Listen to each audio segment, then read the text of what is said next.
ډیرو ګرانو او نازولو ماشومانو السلام علیکم. خدای دې وکړي چې جوړ روغ او خوشاله راغلی وئ چې خپل نوي درس ته غوږ ونیسئ. بیا به هم خپل نوی درس څنګه پیل کړو؟ بسم الله الرحمن الرحیم. آفرین، شاباس، ډیره ښه مو زده شوې دا مبارکه دعا.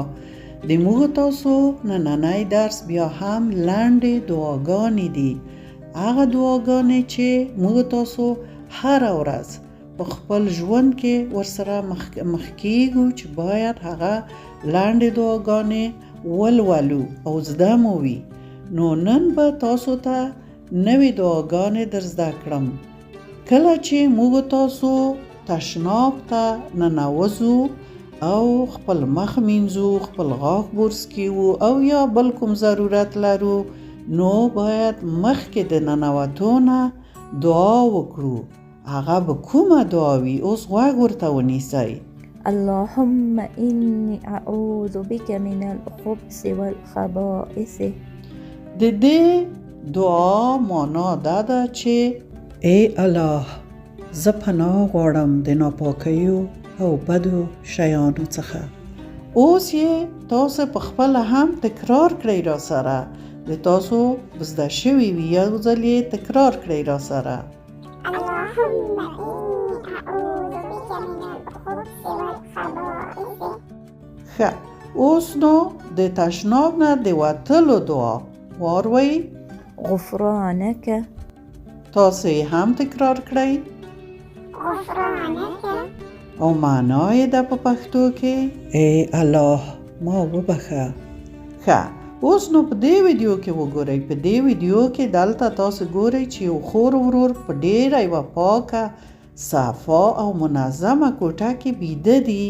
نو مخکې د دې نه چې بیدېدلو ته موږ ولاړ شو، په خپله بستره کې بیده شو، باید هغه دعا ووایو. اللهم باسمك أموت وأحيا. اوس یې تاسو تکرار کړئ. اللهم باسمك أموت وأحيا. او په پښتو کې یې معنا داسې ده ای الله، ستا په نوم ویده کېږم او بیرته ژوندی کېږم. آفرین، شاباس، تاسو هم ډیره ښه وویل. او کله چې د خوب نه پاڅېږو وګورئ، دغه ورور لاس پورته نیولی، دغه هلک لاس پورته نیولی. اول دی ویښ شوی او پس دغې به خپلې خور ته ناره وکړي چې دا هم ویښه شي. کله چې د خوب نه پاڅو او ویښ شو، باید دغه دعا ولولو. الحمد لله الذي أحيانا بعدما أماتنا وإليه النشور. اوس یې تاسو تکرار کړئ. الحمد لله الذي أحيانا بعدما أماتنا وإليه النشور. او پښتو ترجمه یې ده د دې دعا. غوږ شئ.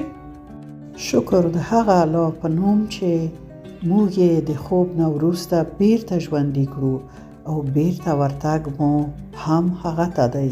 ډېر ښه، خدای دې وکړي چې د نن ورځې دعاګانې ټولې ډېرې ښې زده شوي وي او د ورځې په جریان کې د ځان سره تکرار کړئ. نور نو مو وخت پوره شو.